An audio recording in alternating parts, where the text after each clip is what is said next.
Hello दोस्तों, स्वागत है आपका बुक लिसनर्स पर। आज की वीडियो में हम जानेंगे उस किताब के बारे में जो आपको सिखाएगी कि करोड़पति नहीं, अरबपति की तरह कैसे सोचा जाता है। जी हाँ, हम बात कर रहे हैं थिंक लाइक अ बिलियनियर की। इस किताब में आपको सीखने को मिलेगा अरबपति बनने के पीछे की सोच, रियल एस्टेट में स्मार्ट इन्वेस्टमेंट के तरीके, टाइम और अटेंशन को पैसे से ज्यादा वैल्यूएबल मानने का नजरिया और वो बिलियनियर हैबिट्स जो आपकी जिंदगी की डायरेक्शन बदल सकती हैं। तो चलिए शुरू करते हैं और जानते हैं कि एक बिलियनियर आखिर सोचता कैसे है। चैप्टर 1, थिंक लाइक अ बिलियनियर। जरा एक पल के लिए अपनी आंखें बंद करो और सोचो कि अगर तुम्हारे पास करोड़ों नहीं अरबों रुपए होते तो तुम क्या करते। शायद एक बड़ा सा बंगला, एक चमचमाती गाड़ी या फिर दुनिया की सैर, है ना? लेकिन क्या आपने कभी सोचा है कि जो असली अरबपति होते हैं वो इन चीजों से पहले कैसे सोचते हैं? सच्चाई ये है कि अरबों की संपत्ति बनाने से पहले उन्हें अरबपति सोचना आता है। यही पहला कदम है, माइंडसेट। इमेजिन करो, दो लोग हैं, दोनों ही एक जैसे परिवार से, एक जैसे शहर से और लगभग एक जैसे हालात से आते हैं। एक आज भी किराए के घर में रहता है और दूसरा अपनी खुद की कई बिल्डिंग्स का मालिक बन चुका है। फर्क सिर्फ एक चीज का है, सोच का। जब कोई बिलियनियर बनने की सोच रखता है तो वो चीजों को आम नजरिए से नहीं देखता। वो रिस्क को डर की तरह नहीं, अपॉर्चुनिटी की तरह देखता है। जब पूरी दुनिया कहती है ये नामुमकिन है, तब वो खुद से कहता है let me find out how to make it possible. आपने कभी नोटिस किया है कि जब भी हम किसी अरबपति को देखते हैं तो हमें सिर्फ उसका लाइफस्टाइल दिखता है, उसकी कार, उसकी लग्जरी, उसका फेम। लेकिन जो नहीं दिखता वो है उसकी सोच, जो हर कदम पर उसे दूसरों से अलग बनाती है। और यहीं से असली गेम शुरू होता है। एक आम आदमी जब जिंदगी की प्रॉब्लम्स देखता है तो कहता है काश मैं भी अमीर होता। लेकिन एक बिलियनियर माइंडसेट वाला इंसान उन्हीं प्रॉब्लम्स को सॉल्यूशंस में बदलने के बारे में सोचता है। वो सवाल करता है इस चैलेंज में हिडन अपॉर्चुनिटी क्या है, और फिर वहीं से एक आइडिया निकलता है जो उसे आगे बढ़ाता है। मान लो तुम्हारे पास सिर्फ 100 रुपए हैं। एक आम इंसान उसे खर्च करने का सोचता है, लेकिन एक बिलियनियर माइंडसेट वाला सोचता है क्या मैं इन 100 रुपए से कुछ ऐसा कर सकता हूं जिससे ये 1000 बन जाए। कहानी सिर्फ पैसों की नहीं है, ये कहानी है एक नजरिए की। वो नजरिया जो कहता है time is more valuable then money, जो हर दिन को कैलकुलेट करता है, जो ये डिसाइड करता है कि उसे कहां पर अपना अटेंशन देना है और किस चीज से खुद को दूर रखना है। और यही फोकस, यही डिसिप्लिन उसे एक बिलियनियर बनाता है। सोचो, जब स्टीव जॉब्स ने एप्पल की शुरुआत की, उसके पास लग्जरी नहीं थी, लेकिन उसकी सोच थी कि दुनिया की टेक्नोलॉजी को रीडिफाइन किया जा सकता है। जब इलॉन मस्क ने टेस्ला और स्पेसएक्स की शुरुआत की, लोग उसे पागल समझते थे, लेकिन उसके दिमाग में एक ब्लूप्रिंट था, ऐसा फ्यूचर जो औरों को दिख ही नहीं रहा था। ये लोग किसी और ग्रह से नहीं आए थे, लेकिन उनकी एक चीज ने उन्हें सबसे अलग बनाया, उनकी सोच, उनकी ability to think beyond limits. अब सवाल ये नहीं है कि आप बिलियनियर बनोगे या नहीं। असली सवाल ये है, क्या आप आज से वैसे सोचना शुरू कर सकते हो? हर सुबह जब आप उठते हो, क्या आप उसी रूटीन में खो जाते हो, या फिर खुद से ये सवाल करते हो आज मैं ऐसा क्या कर सकता हूं जिससे मैं अपने गोल्स के एक कदम और करीब पहुंच जाऊं? एक बिलियनियर की तरह सोचने का मतलब ये नहीं कि आपको अभी करोड़ों कमाने हैं। इसका मतलब है आपको अपनी जिंदगी को उसी सीरियसनेस से लेना है जैसे कि आप एक अरबों की कंपनी चला रहे हो। हर डिसीजन, हर रिलेशनशिप, हर हैबिट केयरफुली सोचना है, बिना एक्सक्यूजेस, बिना डिस्ट्रैक्शंस। और सबसे खास बात, बिलियनियर माइंडसेट वाले कभी कंफर्ट जोन में नहीं रहते। उन्हें ग्रोथ की भूख होती है, उन्हें नए आइडियाज एक्साइट करते हैं, और जब उन्हें कोई कहता है कि तुम ये नहीं कर सकते, वहीं से उनका मोटिवेशन शुरू होता है। अब आप खुद से पूछो, क्या आप तैयार हो उस सोच को अपनाने के लिए? क्या आप हर दिन को ऐसे जीने के लिए तैयार हो जैसे कि आपका टाइम प्राइसलेस है, जैसे कि आपके डिसीजंस किसी एम्पायर को बना सकते हैं? अगर हां, तो आप ऑलरेडी उस रास्ते पर हो जहां अरबों की वेल्थ एक पॉसिबिलिटी है। याद रखो, बिलियनियर बनना पैसों से शुरू नहीं होता, ये सोच से शुरू होता है। तो आज से खुद से एक वादा करो कि अब आप सोचोगे ऑर्डिनरी नहीं, बिलियनियर की तरह। Chapter 2, your personal apprentice. तुम्हारी जिंदगी में कभी कोई ऐसा इंसान आया है जिससे तुमने बिना किताबों के, बिना लेक्चर्स के कुछ ऐसा सीखा जो तुम्हें पूरी उम्र याद रहा? कभी किसी ने तुम्हें सिर्फ देखकर, अपने डिसीजन से, अपने काम के अंदाज से इनडायरेक्टली कुछ ऐसा सिखा दिया जो क्लासरूम्स में नहीं सिखाया जा सकता। यही होता है असली अप्रेंटिस बनना और बनाना। अब सोचो, अगर तुम्हें बिलियनियर बनना है, क्या तुम अकेले ही सब कुछ सीख सकते हो? नहीं, हर बड़े इंसान के पीछे कोई ना कोई ऐसा होता है जिससे उसने सीखा होता है, चाहे वो किसी की सोच हो, किसी का डिसिप्लिन या फिर उसका एग्जीक्यूशन का तरीका। एक समय की बात है, न्यूयॉर्क की ठंडी सड़कों पर एक यंग लड़का रोज सुबह जल्दी उठकर न्यूज़पेपर बेचा करता था। लेकिन उसका ध्यान उस काम में नहीं था, उसका ध्यान उन बिल्डिंग्स पर था जिनके बाहर वो अखबार देता था। एक दिन उसने हिम्मत करके एक टॉल सूटेड आदमी से पूछ लिया, excuse me sir, can I ask how you became this successful? वो आदमी मुस्कुराया और सिर्फ इतना कहा, observe, learn, be useful and most importantly stay close to people who already done what you dream of doing. वहीं से उस लड़के ने अपने लिए एक नया रास्ता चुन लिया। वो अब सिर्फ पैसे कमाने के लिए काम नहीं कर रहा था, वो सीखने के लिए काम कर रहा था। हर इंटरैक्शन, हर छोटा काम उसके लिए एक लेसन बन गया। जब आप किसी सक्सेसफुल इंसान के पास काम करते हो तो सिर्फ पैसे नहीं मिलते, वहां आपको वो देखने और समझने को मिलता है जो कोई किताब नहीं सिखा सकती।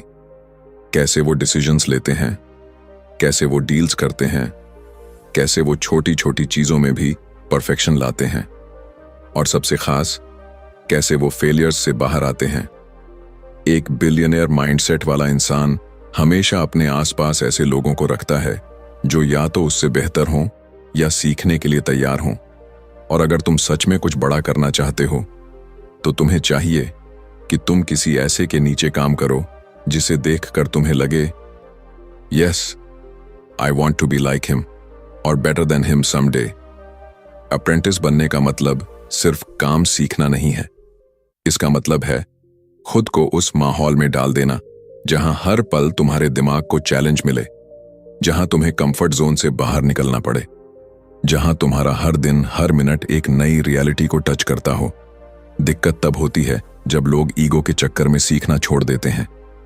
वो सोचते हैं कि मैं तो ऑलरेडी बहुत कुछ जानता हूं। लेकिन सच्चाई ये है कि बिलियनियर बनने वाले लोग हमेशा एक चीज पर बिलीव करते हैं, be a student for ever. उन्होंने ये बात समझ ली होती है कि हर इंसान कुछ ना कुछ सिखा सकता है, चाहे वो उनका असिस्टेंट हो या उनका कॉम्पिटिटर। अब एक और जरूरी सवाल, क्या आप अपनी जिंदगी में किसी ऐसे इंसान को देखते हो जिससे आप कुछ सीख सकते हो? अगर हां, तो क्या आपने उसके पास जाकर काम करने की कोशिश की है? क्या आप उसके आसपास रहने की, ऑब्जर्व करने की, उसकी लैंग्वेज और बॉडी लैंग्वेज को समझने की कोशिश कर रहे हो? क्योंकि कभी कभी नॉलेज किताबों में नहीं मिलती, वो किसी के प्रेजेंस में मिलती है। एक रियल लाइफ एग्जाम्पल, एक लड़का था जो कॉलेज ड्रॉप आउट था। उसने एक सक्सेसफुल बिजनेसमैन से पूछा, sir, can I work for you for free? पहले तो लोग हंसे, लेकिन वो बिजनेसमैन मुस्कुराया और बोला, शो अप टुमारो। वो लड़का 2 साल तक उस आदमी के साथ काम करता रहा।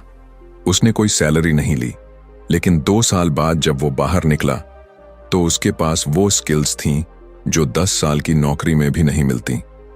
कुछ ही सालों में वो खुद एक सक्सेसफुल एंटरप्रेन्योर बन गया और वो बिजनेसमैन आज भी प्राउडली कहता है, that kid was my best apprentice. अब डिसीजन तुम्हारे हाथ में है। क्या तुम भी उस माइंडसेट को अपनाने के लिए तैयार हो? क्या तुम अपने ईगो को साइड में रखकर किसी से सीखने के लिए अपने कंफर्ट को छोड़ सकते हो? क्योंकि बिलियनियर बनने की जर्नी अकेले तय नहीं होती, वो शुरू होती है उस दिन से जब तुम खुद को किसी और से बेटर वर्जन बनाने के लिए तैयार करते हो।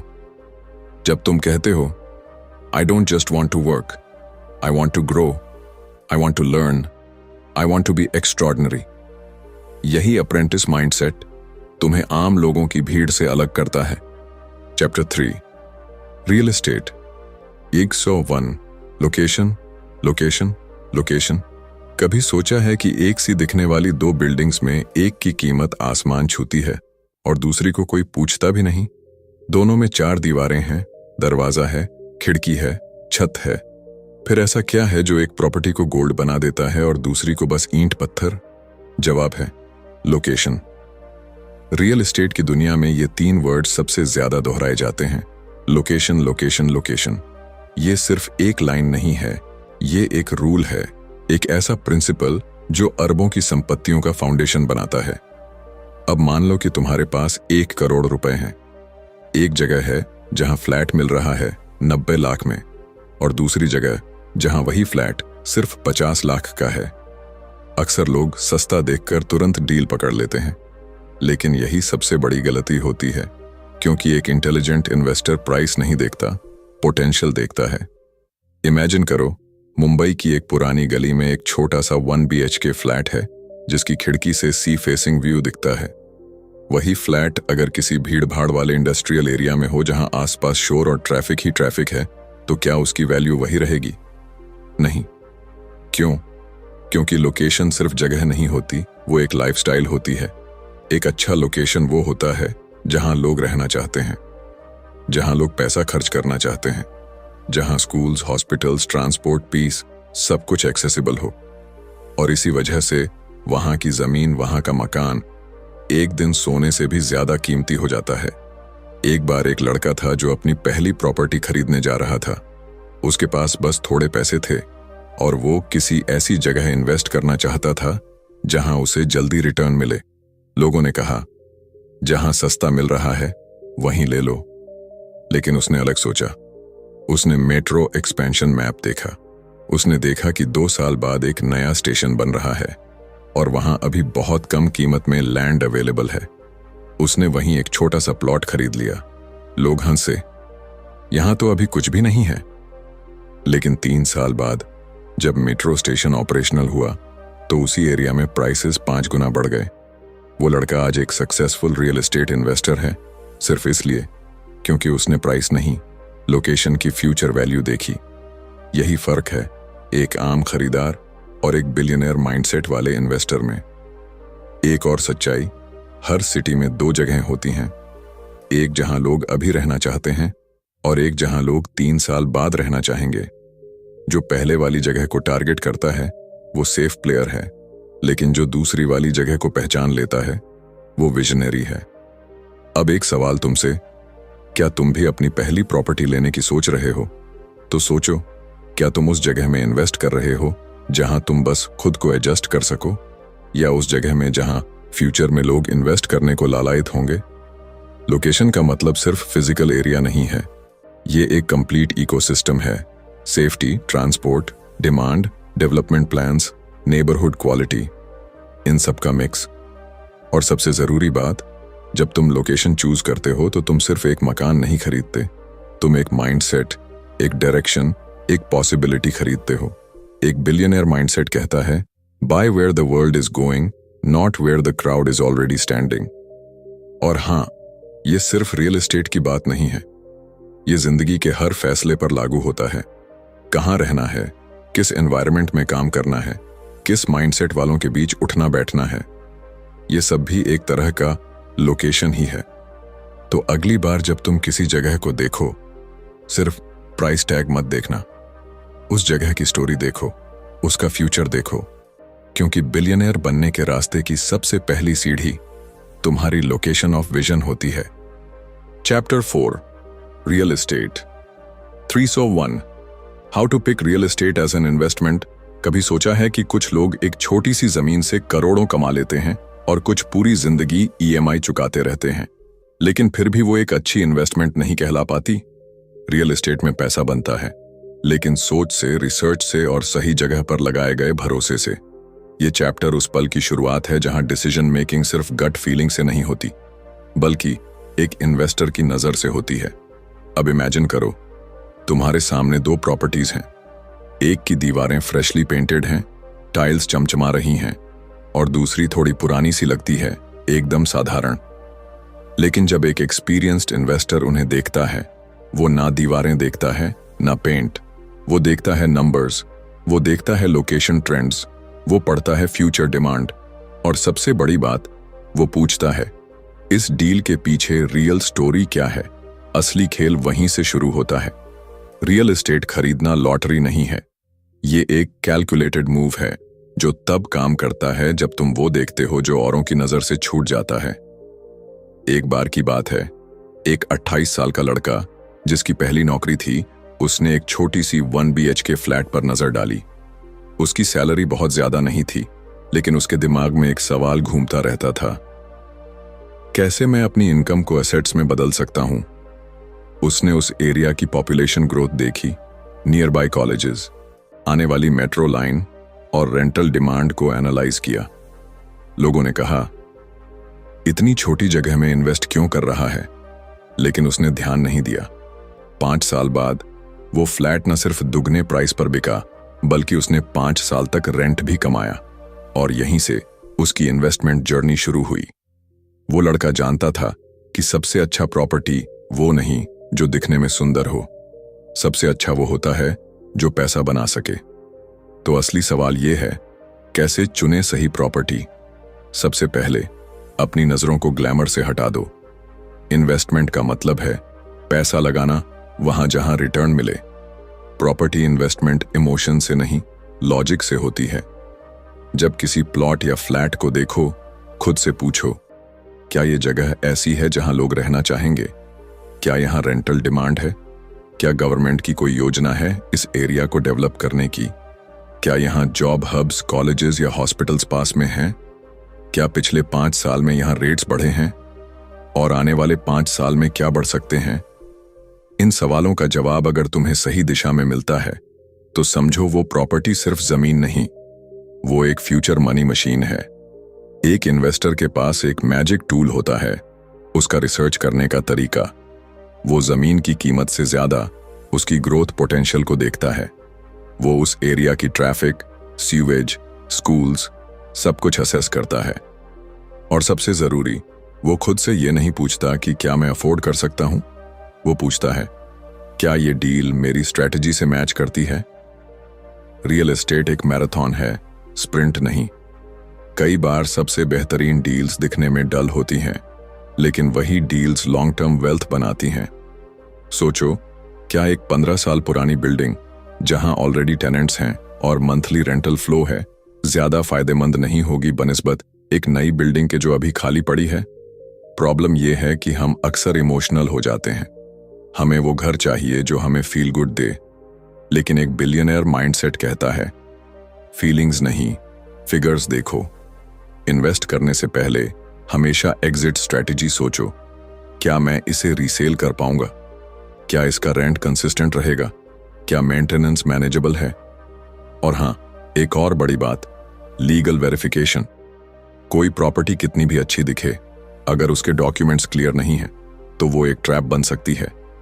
तो जब अगली बार किसी एजेंट के फ्लैशी ऑफर पर टेम्पटिंग फील हो, एक बार आंखें बंद करो और खुद से पूछो, क्या मैं इस प्रॉपर्टी को एक बिजनेसमैन की तरह देख रहा हूं या एक इमोशनल बायर की तरह?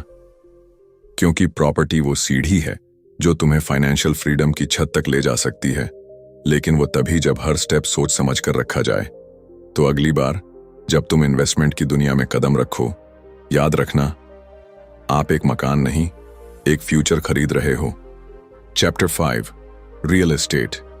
चोरों 1, फाइनेंसिंग योर इन्वेस्टमेंट।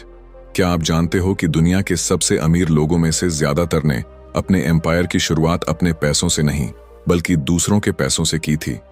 सुनने में अजीब लगता है ना, लेकिन यही सबसे बड़ा ट्रूथ है रियल एस्टेट इन्वेस्टमेंट का। पैसा आपका नहीं भी हो तो भी आप मालिक बन सकते हैं। अब जरा सोचिए, अगर आपके पास सिर्फ 5 लाख हैं, लेकिन एक 50 लाख की प्रॉपर्टी आपकी नजर में है, तो क्या आप वहीं रुक जाएंगे ये सोचकर कि मेरे पास पैसे नहीं हैं? या आप उस माइंडसेट से सोचेंगे जो पूछता है मुझे ये पैसे अरेंज कैसे करने हैं? यही सोच एक आम आदमी को एक विजनरी इन्वेस्टर से अलग करती है। रियल एस्टेट का असली जादू लेवरेजिंग में छुपा है, यानी अपनी कमाई से ज्यादा वैल्यू कंट्रोल करना। सही तरीके से फिनेंस करना और दूसरे रिसोर्सेज को इस्तेमाल करके ओनरशिप लेना। कई लोग सोचते हैं कि लोन लेना एक बोझ है, लेकिन स्मार्ट इन्वेस्टर्स जानते हैं कि सही तरीके से लिया गया लोन एक एसेट को मल्टीप्लायर बना सकता है। मान लो एक लड़का है जो नौकरी करता है और हर महीने 30,000 रुपए बचाता है। वो सालों तक सेविंग करता है ताकि एक घर खरीद सके। लेकिन वहीं दूसरा लड़का वही सैलरी में अपनी प्रोफाइल, सिबिल स्कोर और डॉक्यूमेंटेशन सही रखता है और बैंक से लोन लेकर अपनी पहली प्रॉपर्टी ले लेता है। अब फर्क देखो, पहला लड़का 5 साल बाद शायद पहला घर खरीदेगा और दूसरा लड़का 5 साल तक रेंट कमाता रहेगा और उसी रेंट से ईएमआई भरता रहेगा। स्मार्ट फाइनेंसिंग का मतलब ये नहीं कि बस लोन लेना है। इसका मतलब है अपने पास जो अवेलेबल है उसका बेस्ट इस्तेमाल करना। लोन लेते वक्त कुछ चीजें क्रिटिकल होती हैं। कितना डाउन पेमेंट देना है, ईएमआई आपकी मंथली इनकम का कितना हिस्सा है, क्या आपके पास इमरजेंसी के लिए बैकअप है, क्या उस प्रॉपर्टी से रेंटल इनकम आ सकती है जो आपकी ईएमआई को कवर करे। एक रियल इन्वेस्टर कभी लोन को डर की नजर से नहीं देखता, वो उसे एक टूल की तरह यूज करता है, एक ऐसा टूल जो उसे वेल्थ की ओर ले जाता है। एक और कहानी सुनो। एक महिला थी जो टीचिंग जॉब करती थी। उसने एक अंडर कंस्ट्रक्शन फ्लैट बुक कराया 10% बुकिंग अमाउंट पर। बाकी पेमेंट कंस्ट्रक्शन स्टेजेस के हिसाब से करना था। उसने ईएमआई तभी शुरू की जब पोजेशन मिला। तब तक फ्लैट की कीमत 40% बढ़ चुकी थी। उसने वही फ्लैट बेचकर दूसरा बड़ा इन्वेस्टमेंट किया। सिर्फ एक चीज ने उसे बाकी लोगों से अलग किया, उसने फाइनेंस को डर की तरह नहीं, मौका की तरह देखा। रियल एस्टेट फाइनेंसिंग का असली खेल तब शुरू होता है जब आप सिर्फ बैंक पर डिपेंड नहीं करते। आप एक्सप्लोर करते हो private lenders, joint ventures, seller financing, rent to own models, और तब समझ आता है कि दुनिया में पैसा हर तरफ है, बस उसे स्मार्टली हैंडल करने वाले कम हैं।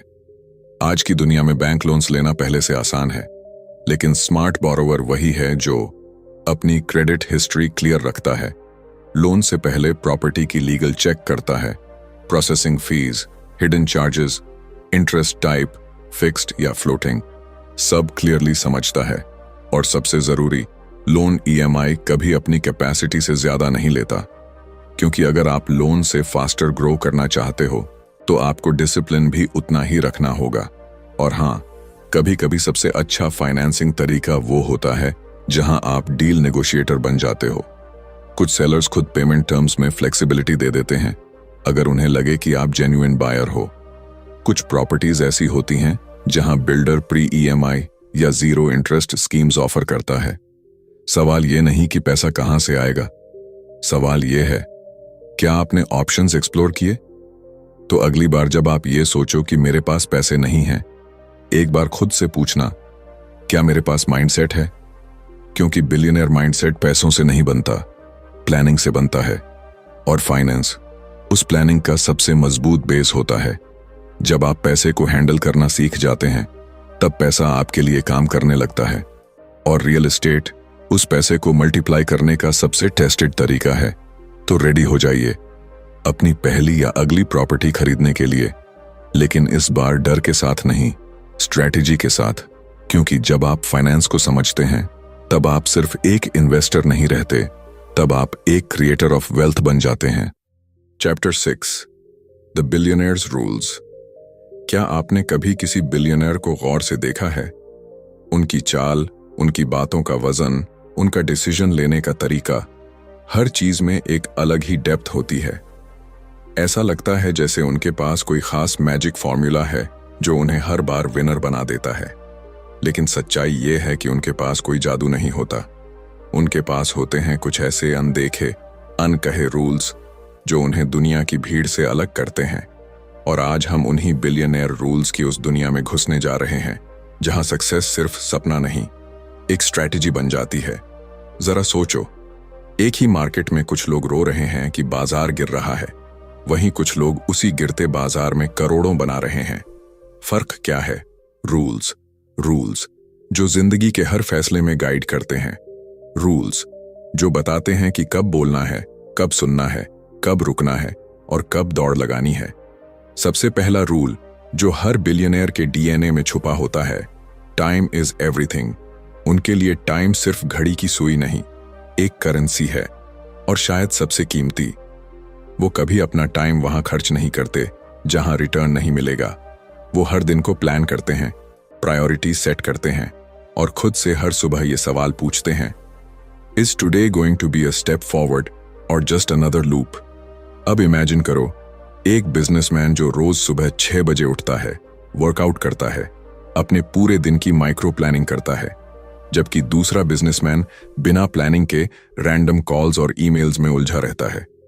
दोनों के पास 24 घंटे हैं, लेकिन एक की जिंदगी 10x तेजी से आगे बढ़ती है। क्यों? क्योंकि वो रूल्स फॉलो करता है।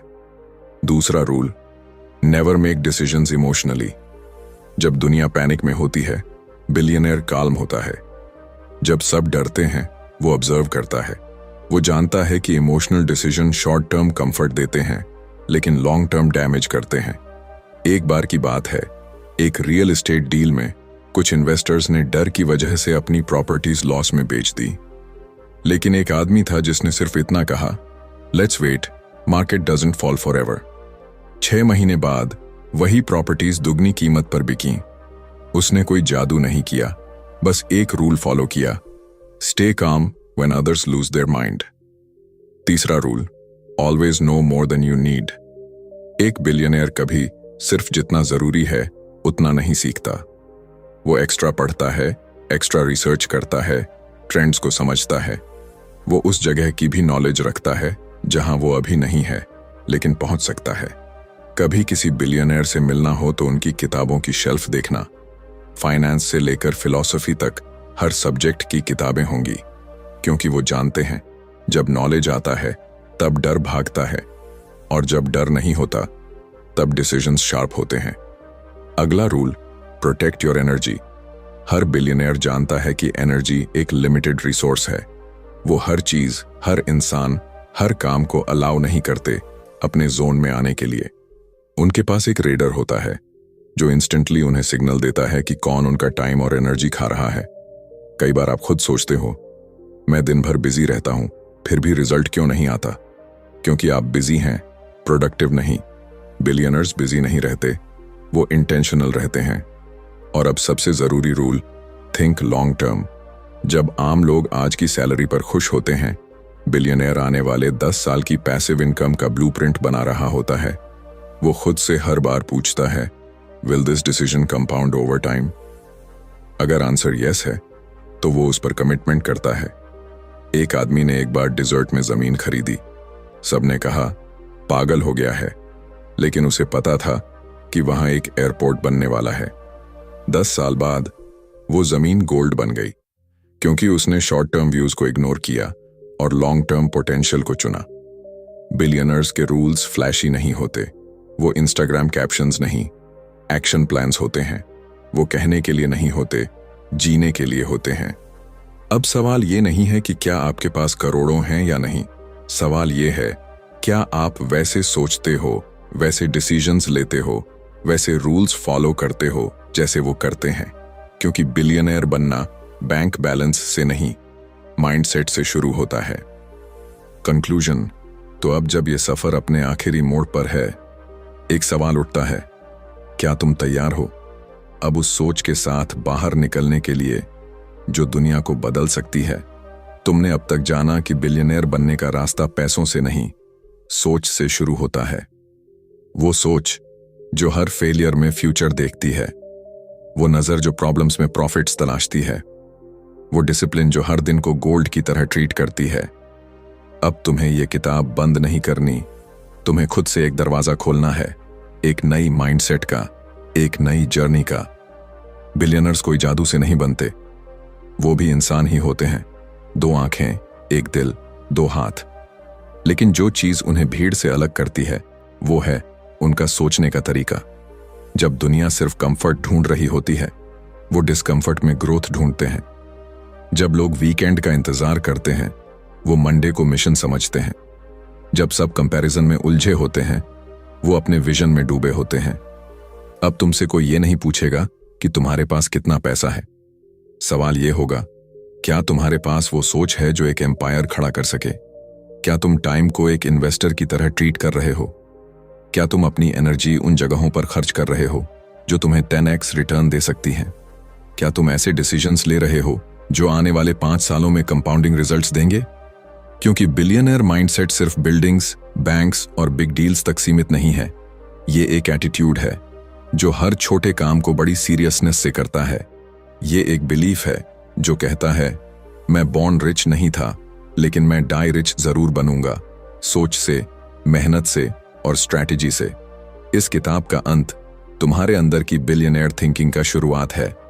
अब तुम्हें प्लान बनाना है, एक्शन स्टेप्स तय करने हैं, डिस्ट्रैक्शंस को काटना है और उस आवाज को सुनना है जो रोज अंदर से कहती है, तू इससे कहीं ज्यादा कर सकता है।